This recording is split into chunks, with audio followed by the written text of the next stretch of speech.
In the shadows of New York's underworld, silence is the only currency that matters, and mercy is usually a death sentence.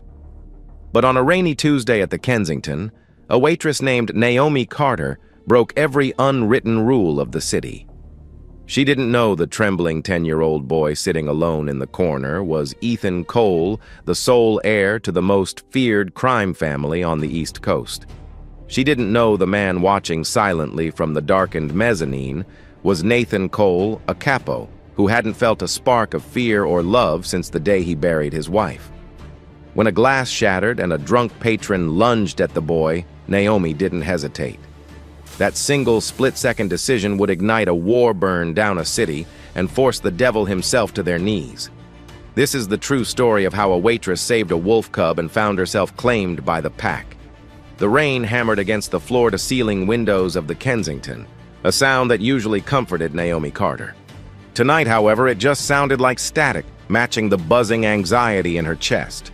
Being a waitress at one of Manhattan's most exclusive restaurants meant invisibility was part of the uniform.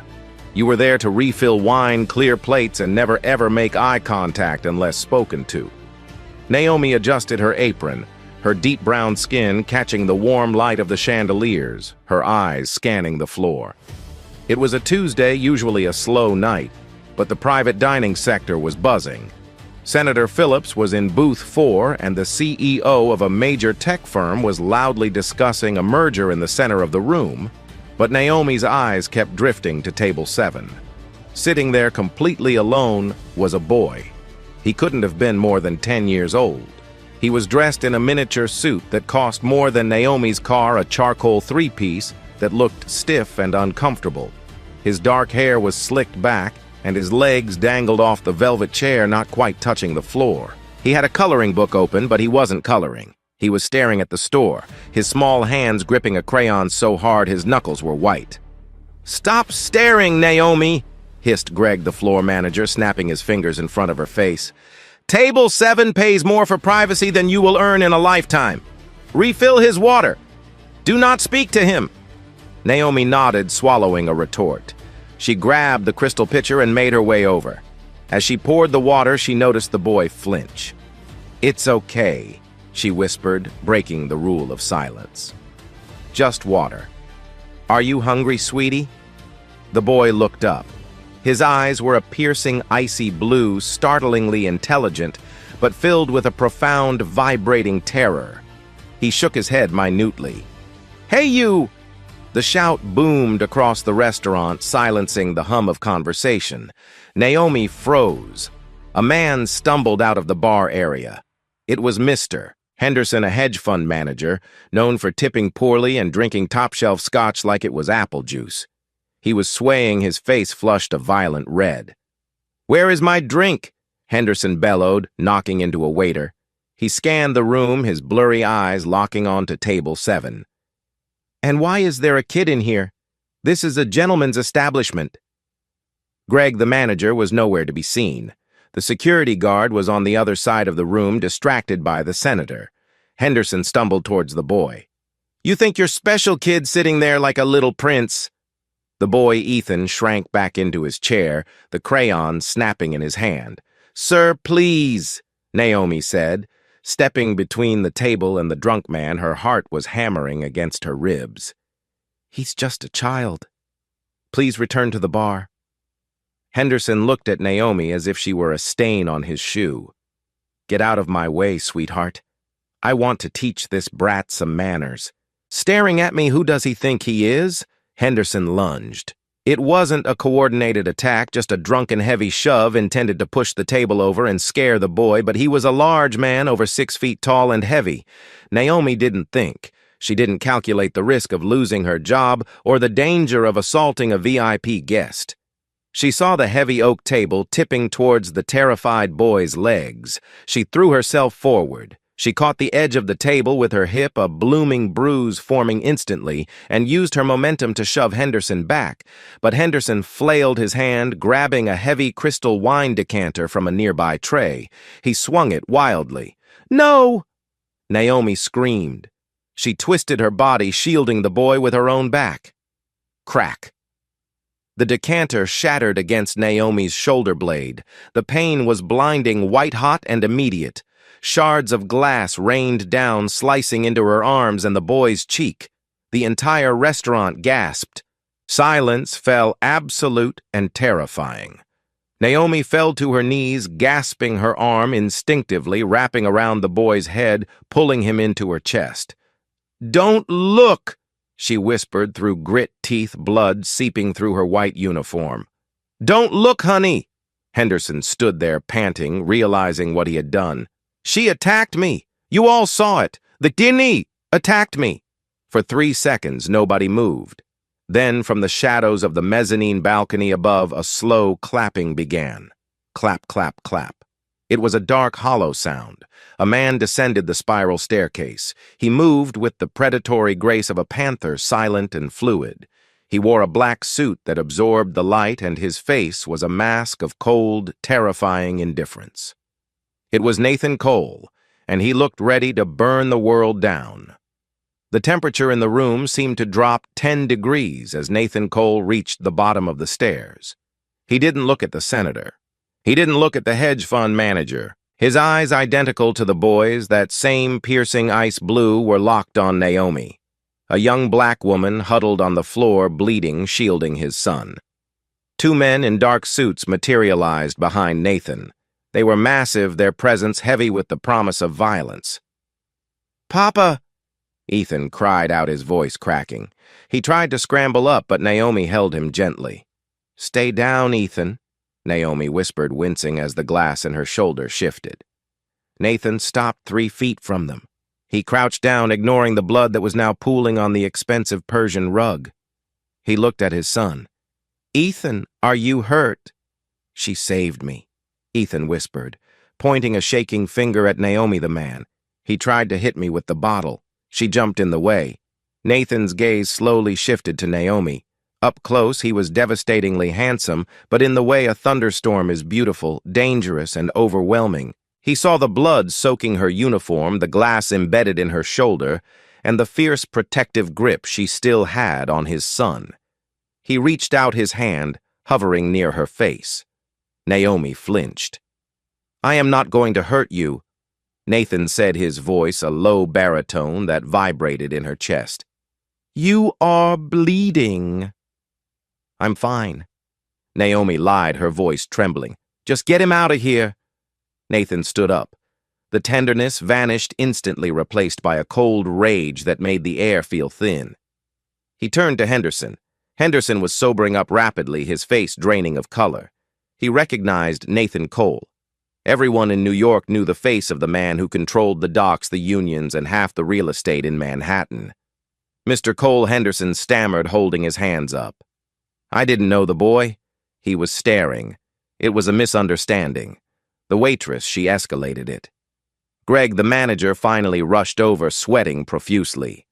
"Mr. Cole, I am so sorry. This is unacceptable. Naomi, you are fired. Get out. You've caused a scene and assaulted a guest." Greg grabbed Naomi's uninjured arm to yank her up. "Touch her again," Nathan said softly, "and you will lose that hand." Greg froze, releasing Naomi as if she were red-hot iron. Nathan walked toward Henderson. He didn't shout. He didn't scream. He simply invaded the man's personal space until Henderson was backing up against the bar. "You threw a decanter," Nathan said, his voice conversational, "at my son. I was drunk. It was an accident," Henderson pleaded. "I can pay. I'll pay for everything. The boy, the girl, name your price." Nathan tilted his head. "My son is not for sale, and neither is the woman who bled for him." Nathan snapped his fingers. The 2 guards stepped forward. One grabbed Henderson by the collar, lifting him off his feet effortlessly. Henderson squealed like a trapped pig. "Take Mr. Henderson to the alley," Nathan said, adjusting his cufflinks. "He seems to have trouble standing. Ensure he learns how to fall repeatedly." As Henderson was dragged screaming from the restaurant, the room remained dead silent. Senator Phillips suddenly found his menu very interesting. The tech CEO looked at the floor. Nathan turned back to Greg. "You fired her. Sue, She caused a liability, Mr. Cole. Greg stuttered. Policy. Your policy is to let drunks attack children, Nathan asked. She is the only person in this room with a spine, and you fired her. Nathan pulled a phone from his pocket. He dialed a number, spoke 2 words. Buy it, and hung up. He looked at Greg. Get out. Excuse me. I just bought the building and the restaurant. Nathan said calmly. You are trespassing on my property. Leave before I have you thrown out with Mr. Henderson. Greg's jaw dropped. He looked around, realized the absolute seriousness in Nathan's eyes, and fled. Nathan turned back to Naomi. She had managed to stand up, swaying slightly. The adrenaline was fading and the pain was setting in. The room was spinning. Miss Nathan started. Carter, she whispered. Naomi, Naomi. He said her name like it was a prayer. I need to take you to a doctor. My private doctor. I can't, Naomi mumbled, clutching her shoulder. I don't have insurance. I just lost my job. I have rent. You don't have rent, Nathan said, stepping closer as her knees buckled. He caught her effortlessly, scooping her up into his arms. She felt small against his solid chest. She smelled expensive cologne, gun oil, and rain. Put me down, she murmured weakly. No, Nathan replied. He looked at Ethan, who was standing by his side, looking at Naomi with wide, worshing eyes. Grab her purse, Ethan. We are leaving. As Nathan carried her out of the restaurant, past the stunned patrons, and into the rainy New York night, Naomi looked up at him. Why? She asked. Nathan looked down, his eyes hard but his grip gentle. Because you protected what is mine, and the Valentis always pay their debts. Naomi's vision blurred. The last thing she heard before the darkness took her was Nathan barking orders at his driver, his voice sharp with a panic he hadn't shown inside. Get the car now. She's losing too much blood. Consciousness returned to Naomi Carter in slow, jagged waves. The first thing she noticed was the smell. It wasn't the bleach and despair scent of a city hospital. It was lavender crisp linen and the faint metallic tang of rain on pavement. She tried to sit up, but a sharp hot line of pain seared across her right shoulder, pinning her back down. A gasp escaped her lips. Careful, a voice said. It wasn't the deep rumbling baritone of Nathan Cole. It was lighter, clinical, yet kind. Naomi blinked, her eyes open. She was lying in a bed that felt like a cloud in a room that looked more like a 5-star hotel suite than a recovery ward. The walls were a soft cream adorned with abstract art that probably cost more than her college tuition. Floor toe-siling windows revealed a manicured garden bathed in moonlight. She wasn't in New York City anymore, or at least not the part she knew. A man in a white coat stood by the bedside adjusting an IV drip. He had wire-rimmed glasses and a name tag that read, Dr. Elias Thorne. Where am I? Naomi croaked. Her throat felt like sandpaper. You are at the Cole estate in the Hamptons, Dr. Thorne said, gently pouring a glass of water and holding the straw to her lips. I'm Dr. Thorne. I handle the family's private medical needs. You've had quite the night, Miss Carter. 17 stitches in your shoulder, 3 in your forearm, and a mild concussion. Naomi drank greedily, the water soothing her parched throat. Memories flooded back. The restaurant, the drunk man, the boy. Nathan Cole's eyes. The boy, she said, pushing herself up despite the pain. Ethan, is he okay? Dr. Thorne smiled, a genuine expression that softened his features. He is physically fine. He has been sitting outside this door for 4 hours, refusing to move until you woke up. Naomi's heart gave a strange squeeze. He's here. We are all here. A new voice spoke from the shadows of the doorway. Naomi froze. Nathan Cole stepped into the light. He had shed his suit jacket, his white dress shirt unbuttoned at the collar sleeves, rolled up to reveal forearms corded with muscle and inked with faint, intricate tattoos. He looked exhausted, the lines around his eyes deeper than before, but his gaze was as intense as a laser. Dr. Thorne nodded respectfully to Nathan and quietly exited the room, closing the door with a soft click. Suddenly, the room felt very small. Nathan walked to the foot of the bed. He didn't speak immediately. He just looked at her, studying her face as if he were memorizing a map. "You shouldn't have done it," he said finally. His voice was devoid of gratitude, flat and hard. Naomi blinked, confused. "Excuse me?" "You shouldn't have jumped in front of him," Nathan repeated. He walked to the side of the bed, looming over her. "You are a civilian. You are small. You have no combat training. You could have been killed. If that decanter had hit your temple instead of your shoulder, we would be having this conversation in a morgue." Anger, hot and sudden, flared in Naomi's chest, overriding the pain. "You're welcome," she snapped. Nathan's eyes widened slightly. He wasn't used to being snapped at. "I didn't do it for you," Naomi continued, her voice trembling but firm. "I did it because a grown man was attacking a child. I don't care who you are. I don't care who he is.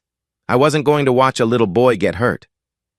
Nathan stared at her for a long, stretching silence. Then slowly, the tension in his shoulders dropped.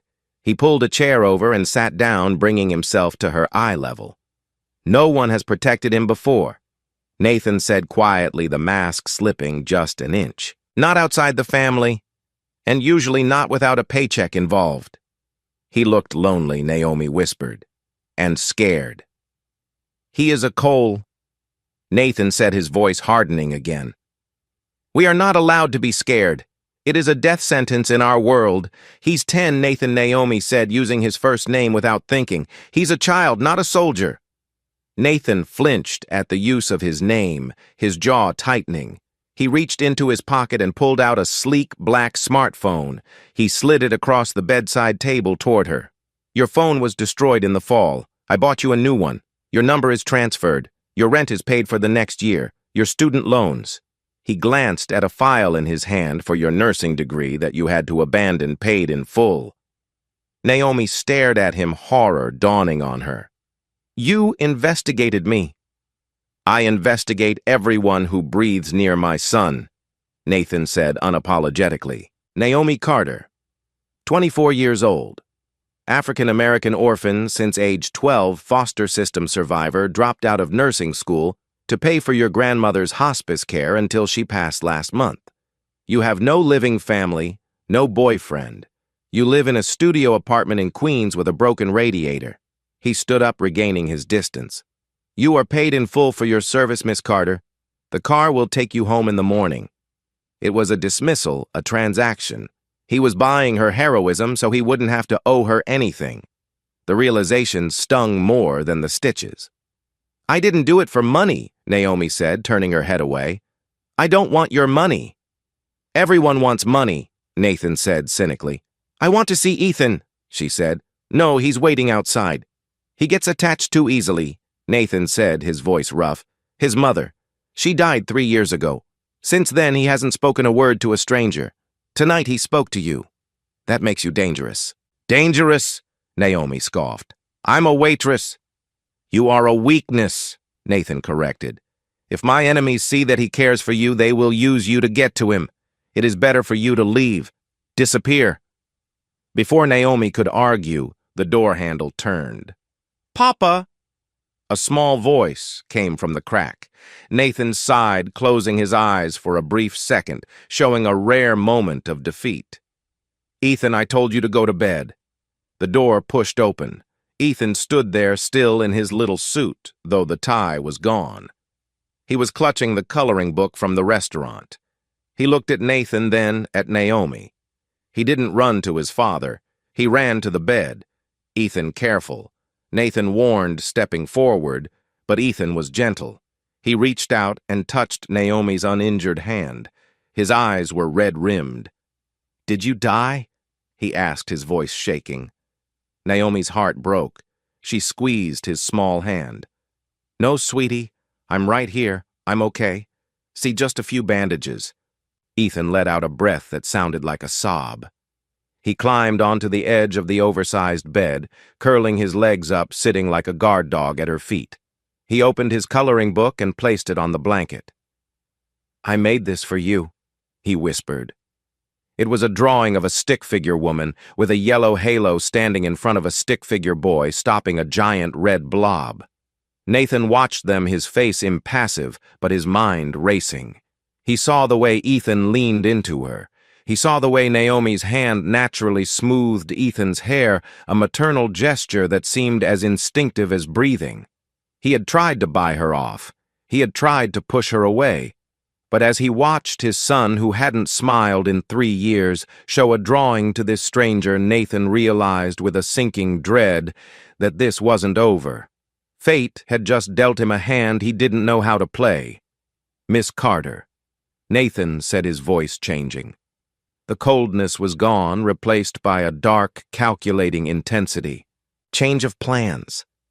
Naomi looked up, wary. "What, you can't go home tomorrow?" Why not? Nathan walked to the window, looking out at the dark grounds of the estate. "Because I just received a call from my head of security. A video of the incident at the restaurant has been leaked online. It has 2 million views." He turned back to her, his eyes grim. "Your face is everywhere, and the caption reads, 'The Angel of the Valentis.'" The silence in the room was heavy, suffocating. The beep of the heart monitor seemed to grow louder. "What does that mean?" Naomi asked, her hand instinctively tightening around Ethan's. Nathan walked over to a large flat-screen TV mounted on the wall and turned it on.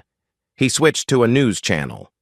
There on the screen was the shaky cell phone footage from the Kensington. It showed Henderson swinging the bottle, Naomi diving in, and Nathan descending the stairs like an avenging god. The news anchor's voice filled the room. Social media is buzzing about the mystery woman who saved the life of Ethan Cole, son of alleged mob boss Nathan Cole. Sources say the Cole family, known for their ruthlessness, is indebted to this unknown waitress. But questions arise. Is she a secret lover? A bodyguard? Rival gangs have already commented on the weakness showing in the Cole armor. Nathan turned the TV off. "You are now a public figure," Nathan stated. "And in my world, public figures connected to me are targets." Naomi felt the blood drain from her face. "I can just go back to Queens. I'll stay inside. No one knows where I live." Nathan laughed, a dry, humorless sound. "Henderson knows. He was released on bail an hour ago. He has friends, nasty friends. And besides him, the Russians have been looking for leverage on me for months. Kidnapping the woman who saved the heir would be a perfect way to force my hand." Naomi looked at Ethan. The boy was looking back and forth between them, understanding the tone, if not the words. He looked terrified again. "So, what are you saying?" Naomi asked, a voice barely a whisper. "I'm a prisoner." "No," Nathan said. He walked back to the bed. "I am offering you a job." "I have a job? Or I did?" "I'm offering you a position," wared at him. "Doing what?" "Ethan needs a governess."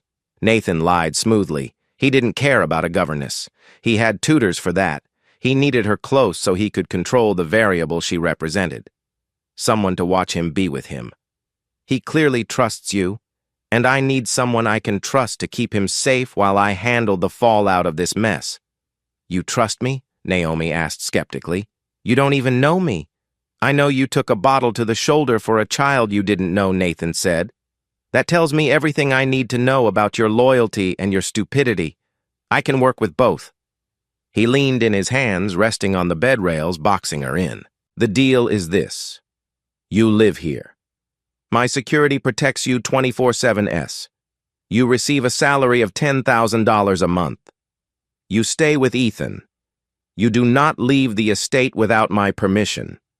In exchange, I keep you alive and I wipe out your debts. For how long until the heat dies down? 6 months, maybe a year." Naomi looked at Ethan. The boy had stopped coloring. He was holding his breath, his blue eyes wide with hope.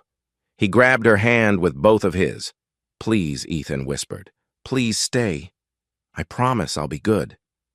That shattered her. How could she say no? Going back to Queens meant looking over her shoulder every second, waiting for a bullet or a kidnapping van. Staying here meant safety, but it meant living in the lion's den with the most dangerous man in New York. She looked up at Nathan. His face was unreadable, but his eyes were burning. There was a challenge there. Dare you to enter my world? I have conditions, Naomi said, finding a backbone she didn't know she had. Nathan raised an eyebrow. You are in no position to negotiate, Miss Carter. But amuse me. 1, Naomi said, holding up a finger. I am not a servant. I am Ethan's companion. I don't wear a uniform. Agreed, Nathan said instantly. 2, I get to call my friend Sarah. I need to tell her I'm okay so she doesn't file a missing person report, but I won't tell her where I am. Monitored call? Agreed. And 3, Naomi said, her voice wavering slightly. You don't touch me. This is professional. I'm not one of your women. Nathan's expression darkened. He leaned closer, so close she could feel the heat radiating off him. His gaze dropped to her lips, then back to her eyes. The air in the room grew thick with sudden electric tension. You think you are my type, Naomi, he murmured, his voice low and raspy. My type are women who know the game, women who don't bleed on my rugs. You are a civilian. You are safe from me. He straightened up, buttoning his collar. Rest. We will move your things from Queens tomorrow. Welcome to the family, Naomi. He turned and walked out. Naomi let out a breath she had been holding for minutes. She slumped back against the pillows. Ethan cheered quietly, snuggling into her side. You're staying? He beamed. Yeah, buddy, Naomi sighed, stroking his hair. I'm staying. But as she looked out the window at the moonlit garden, she couldn't shake the feeling that she had just signed a deal with the devil. Nathan said she wasn't his type, that she was safe. But the way he had looked at her, the raw, predatory hunger she had glimpsed for just a split second. She touched her shoulder. The wound throbbed. Outside the door in the hallway, Nathan Cole leaned against the wall. He took a deep breath, running a hand through his hair. His heart was beating faster than it had in years. He had lied. She was exactly his type. The fire in her eyes when she snapped at him, the softness in her hands when she held his son. She was everything he had forced himself to forget existed. He pulled out his phone and dialed his consigliere. Marcus. It's done, Nathan said into the phone. She's staying. Is that wise, Nate? Marcus asked. The Marchetti family is making moves, bringing a civilian into the house now. She's not a civilian anymore, Nathan said, pushing off the wall. She's mine. And if the Moretts touch a hair on her head, I will burn their entire lineage to the ground. He hung up and walked down the long, empty corridor, the echo of his footsteps sounding like war drums. The waitress had saved the wolf cub, but now she was trapped in the den with the alpha, and Nathan wasn't sure who was in more danger, her or him. Life inside the Cole estate was like living in a beautiful velvet-lined coffin. It was comfortable, silent, and entirely cut off from the real world. 2 weeks had passed since the incident at the Kensington. For Naomi, the days had bled into a routine that was both terrifyingly foreign and strangely domestic. Her shoulder was healing the stitches, itching beneath the bandages, but the emotional bruising was taking longer to fade. She was ostensibly the governess, but in reality she was Ethan's anchor. The boy was a revelation. Away from the prying eyes of the public and the terrifying stoicism of his father, Ethan was a child starving for affection. He loved Legos, hated broccoli, and had a fascination with astronomy. Naomi spent hours in the estate's massive library reading books about black holes and nebulas to him while he built intricate spaceships on the Persian rugs. Nathan, however, was a ghost. Naomi saw him only in passing, a dark silhouette in the hallway, the slam of a car door at 2 a.m., the smell of cigar smoke lingering in the study. He avoided her with a precision that felt surgical. Yet Naomi could feel his eyes on her. When she walked in the garden with Ethan, she would glance up at the third-floor balcony and see the curtains twitch. When she laughed at dinner with Ethan, the air in the room would shift as if someone was listening from the shadows. It was a Tuesday evening, raining again, when the fragile peace was shattered. Naomi was in the kitchen helping the elderly cook Maria prepare hot chocolate. It was the one place in the house that felt normal. "He eats too much sugar," a voice rumbled from the doorway. Naomi jumped, nearly dropping the spoon. Nathan was leaning against the doorframe. He looked different tonight. He wasn't wearing his suit jacket and his tie was undone. He held a tumbler of amber liquid in his hand, his knuckles white against the glass. "He's a child," Naomi said, recovering her composure. "And it's 90% milk. He had a nightmare about the restaurant again. This helps him sleep." Nathan's expression tightened. He walked into the kitchen, the room suddenly feeling too small. He placed his glass on the marble island. "He talks to you about it?" Nathan asked, his voice low. "The nightmare?" "Yes, he never talks to me." "You're his father, Nathan. But you're also you," Naomi said softly. "He thinks he has to be strong for you. He thinks if he cries, he's failing you." Nathan looked down at the swirling liquid in his glass.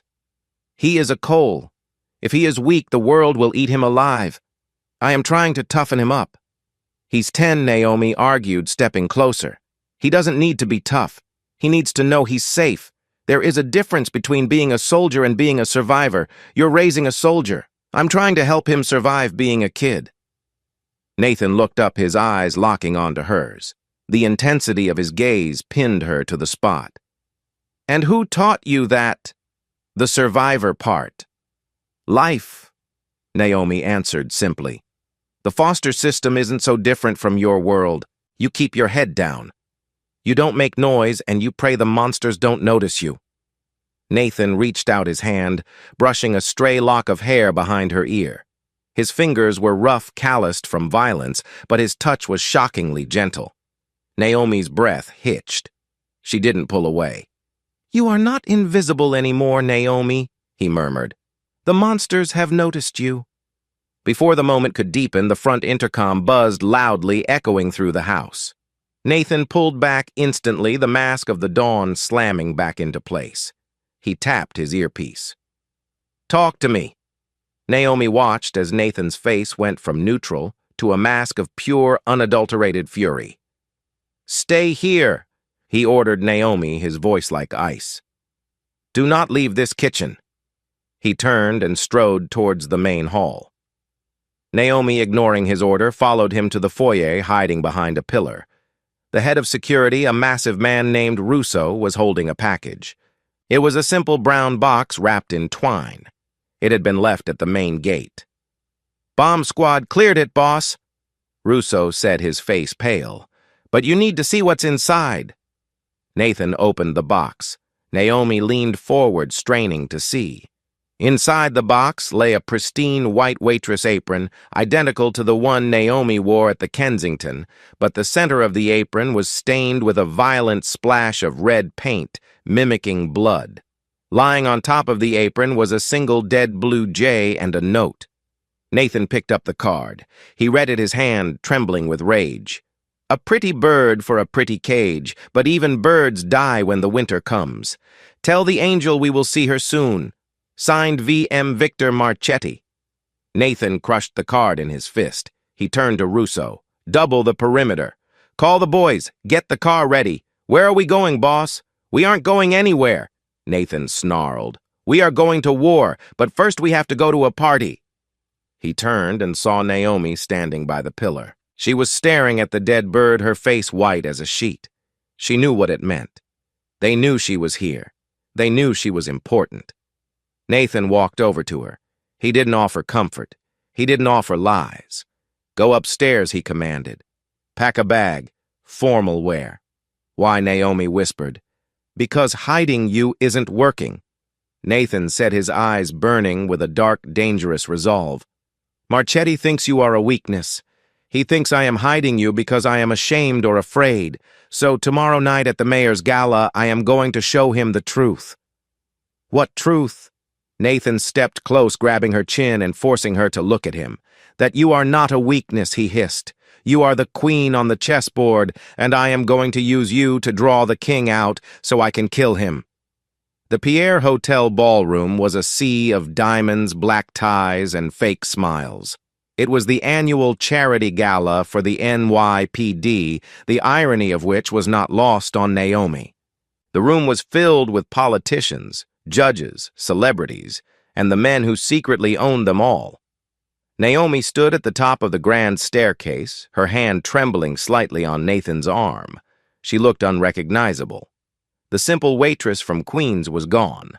In her place stood a vision of dangerous elegance. Nathan had chosen the dress himself, a floor-length gown of deep blood-red silk that clung to her curves like a second skin, the crimson striking against her dark skin. It had a slit that went up to her thigh and a back that plunged dangerously low. Around her neck hung a diamond necklace that was cold against her skin. "Breathe," Nathan whispered in her ear. His hand was warm and firm on the small of her back. "If you look scared, they will smell blood. You own this room. You are with me." "I feel like bait," Naomi muttered, forcing a smile for the photographers flashing below. "You are bait," Nathan admitted. "But I am the trap." They descended the stairs. The room quieted. All eyes turned to Nathan Cole and the mystery woman on his arm, the Angel of the Coles. The rumors had been flying for weeks, but seeing her here wearing the Cole family diamonds confirmed everything. Nathan navigated the crowd with the ease of a shark swimming through a school of fish. He introduced Naomi to senators and judges, his hand never leaving her waist. He was marking his territory. "Mr. Cole." A greasy voice oozed from behind them. Nathan stiffened. He turned slowly. Standing there was a man who looked like a caricature of a mobster, but with eyes that were dead and soulless. He was shorter than Nathan, wider, with a smile that showed too many teeth. "Victor Marchetti, the man who sent the dead bird." "Victor!" Nathan nodded, his face a mask of polite indifference. "I didn't know they let rats into the pier." Victor laughed, a wet hacking sound. Always a joker, Nate.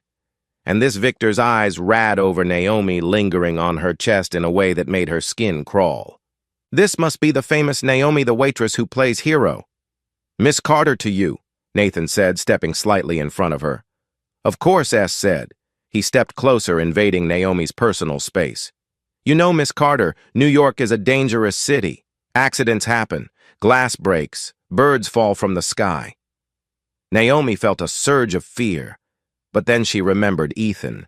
She remembered the fear in the boy's eyes. This man was the reason Ethan couldn't sleep. This man was the reason she was living in a cage. Anger replaced fear. Naomi looked Victor, Marchetti dead in the eye. "I'm not afraid of birds, Mr. Marchetti," she said, her voice steady. "And I handle broken glass just fine. I cleaned up messes for a living." Nathan looked at her, surprise and pride flashing in his eyes. S's smile faltered. He hadn't expected the civilian to bite back. Feisty, he sneered. "I like that. Enjoy the party, Nate. While it lasts." Victor turned and disappeared into the crowd. "You did good," Nathan whispered, guiding her towards the dance floor. "Better than good. I hate him," Naomi said, her hands shaking now that the adrenaline was fading. "I know, dance with me." The orchestra began to play a slow, melancholic waltz. Nathan pulled her close. For a moment, the danger faded. There was just the heat of his hand, the smell of his cologne, and the way their bodies moved in perfect sync. Naomi looked up at him. "What happens now?" "Now," Nathan said, his eyes scanning the balcony, the exits, the waiters. "We wait for him to make a mistake." "He won't do anything here," Naomi said. "There are police everywhere. The police are on his payroll or mine. It doesn't matter." Nathan spun her around. "Naomi, listen to me closely. If anything happens, if you hear a pop, if the lights go out, you drop to the floor. You do not run. You stay under me. Do you understand, Nathan? You're scaring me." "Good. Fear keeps you alive." As the music swelled, Nathan pulled her flush against him. His face was inches from hers. The tension that had been building for weeks in the library, in the kitchen, in the silence of the estate, finally snapped. "I tried to send you away," Nathan murmured, staring at her lips. I tried to pay you off, but you are the most stubborn woman I have ever met. Maybe you just like the trouble, Naomi whispered. I think, Nathan said, leaning in. I am beginning to like you. He lowered his head. Naomi closed her eyes, her heart hammering against her ribs. Bang! The sound wasn't like a movie. It wasn't a loud boom. It was a sharp crack like a whip. The champagne glass in the hand of the woman next to Naomi exploded. Down, Nathan roared. He didn't just push her, he tackled her. He threw his entire weight over Naomi, slamming her to the marble floor, just as a second shot chipped the stone pillar where her head had been a second ago. Screams erupted. The ballroom turned into chaos. People trampled each other. Tables were overturned. "Stay down!" Nathan yelled, pulling a gun from a holster hidden beneath his jacket. "Nathan!" Naomi screamed, clutching his lapels. "I see him!" Nathan growled.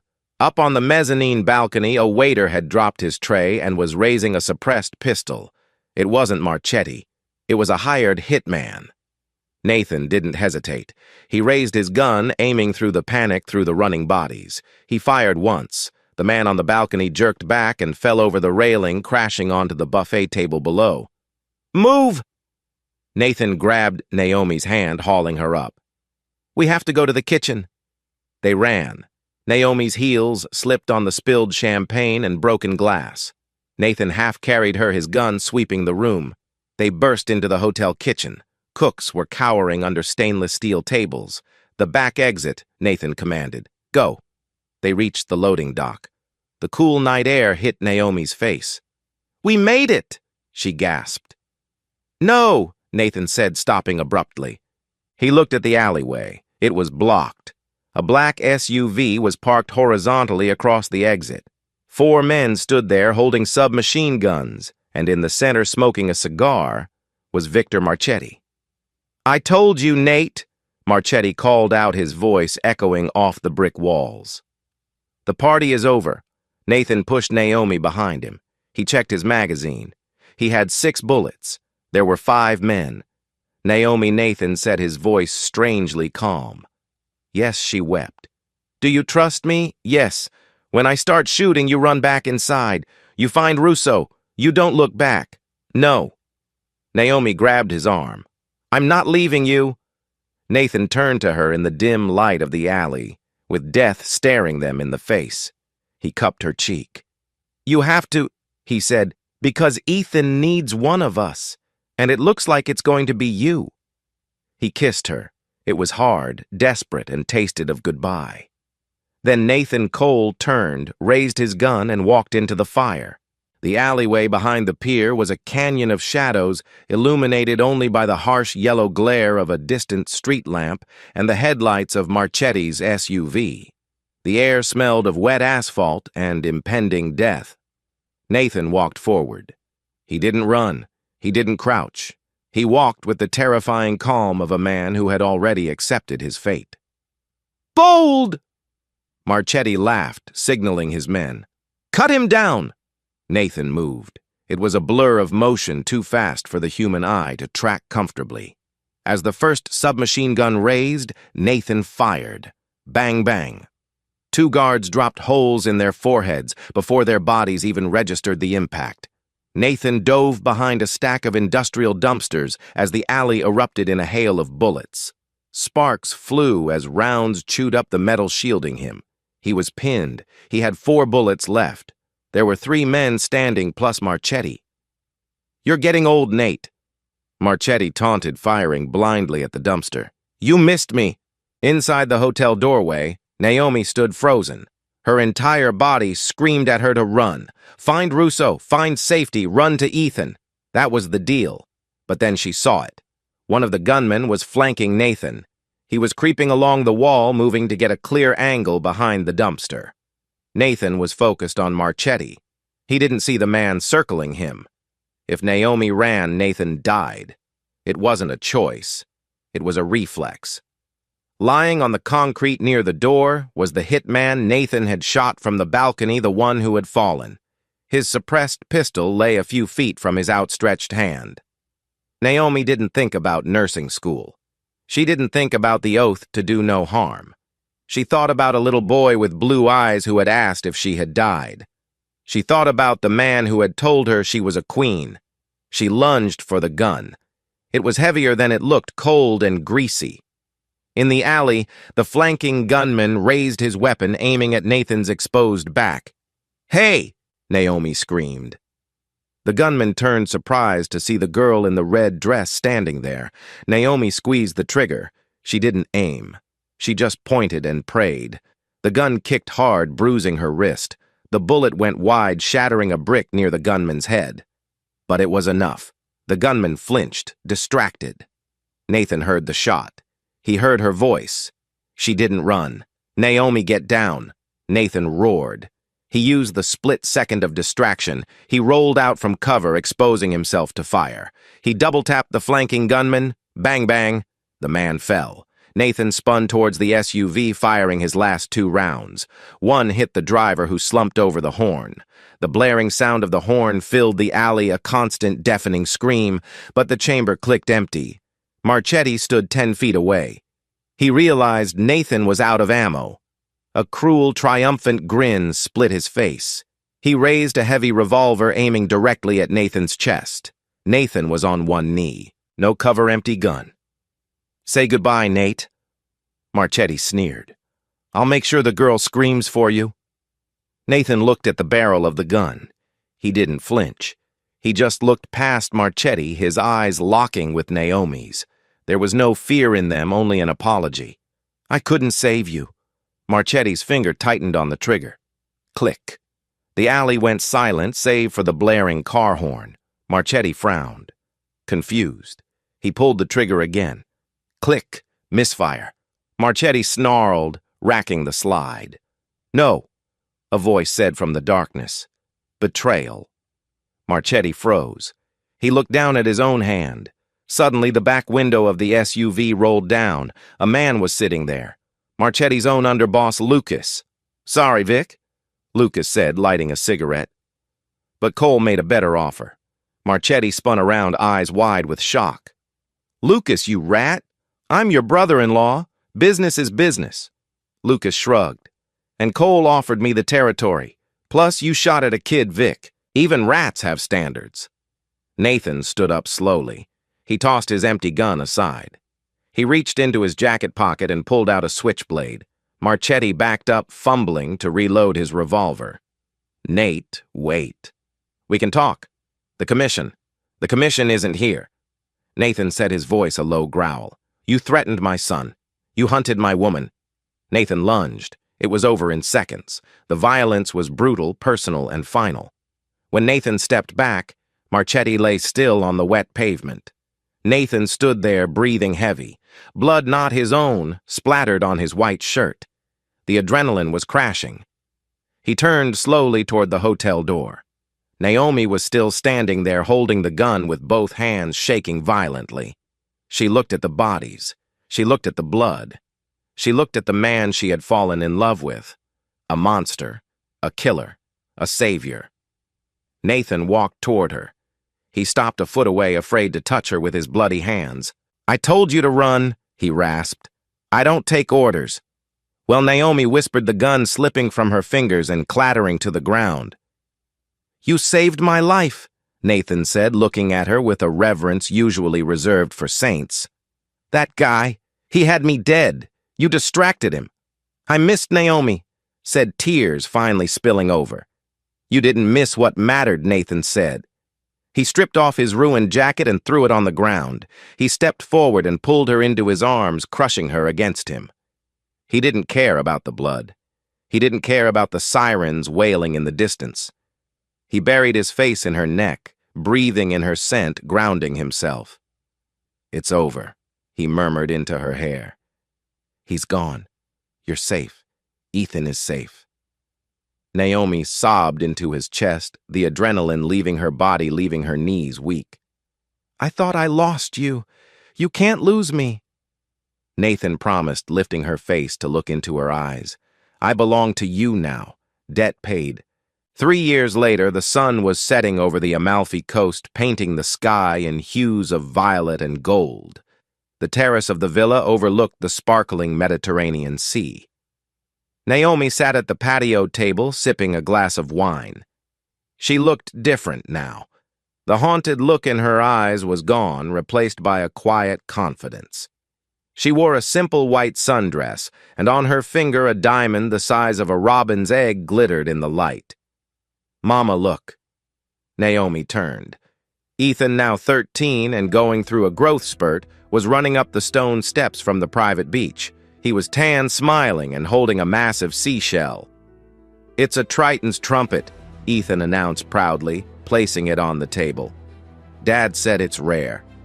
"It's beautiful, Ethan," Naomi said, smoothing his messy hair. "Go wash up for dinner. Grandma Maria made lasagna." "Yes," Ethan cheered, sprinting into the house. Naomi watched him go, her heart swelling. He wasn't the scared boy in the suit anymore. He was happy. He was loud. He was safe. A hand rested on her shoulder. Nathan leaned down and kissed her cheek. He had traded his black suits for linen shirts and slacks, though the dangerous edge in his eyes remained, now only reserved for those who threatened his family. "Is he happy?" Nathan asked, looking at the door where Ethan vanished. "He's perfect," Naomi smiled. "He asked if he can have a telescope for his birthday." "I'll buy him the observatory," Nathan said on seriously. Naomi laughed, swatting his arm. "Just the telescope, Nate. We have to keep him grounded." Nathan pulled up a chair and sat beside her, taking her hand. He ran his thumb over her wedding ring. "Do you regret it?" he asked suddenly. "Regret what that night, the restaurant, the glass, the gun, choosing this life?" Naomi looked out at the ocean. She thought about her old life, the struggling waitress, the loneliness, the invisible existence. Then she looked at the man who would burn the world down if she scraped her knee, and the boy inside who called her mama. She turned to Nathan, her eyes fierce and loving. "I'd take the glass again," she said softly. "I'd take the bullet. I'd do it all again." Nathan smiled. A real smile, one that reached his eyes. "Good," he said, pouring himself a glass of wine. "Because I have a meeting with the heads of the 5 families next week." Naomi rolled her eyes, picking up her wine glass. "Fine, but if you get blood on your suit, you're cleaning it yourself." Nathan laughed, the sound echoing over the cliffs. The waitress had saved the wolf. The wolf had crowned her queen, and together they ruled the night. This story reminds us that true strength isn't always about muscles or guns. Sometimes it's about the courage to stand up for the vulnerable when no one else will. Naomi Carter started as a waitress who was invisible to the world. But by protecting a child, she proved she had the heart of a lioness. Nathan Cole, a man made of stone, learned that love wasn't a weakness, but the ultimate weapon. Their journey proves that even in the darkest worlds, light can find a way in if you are brave enough to open the door. If your heart raced when Naomi picked up that gun, or if you melted when Ethan finally called her mama, please hit that like button. It helps us tell more stories like this. What would you have done in the alley? Would you have run, or would you have stayed to fight? Let me know in the comments below, and don't forget to subscribe and ring the notification bell so you never miss the next part of our Mafia romance saga. Thanks for watching.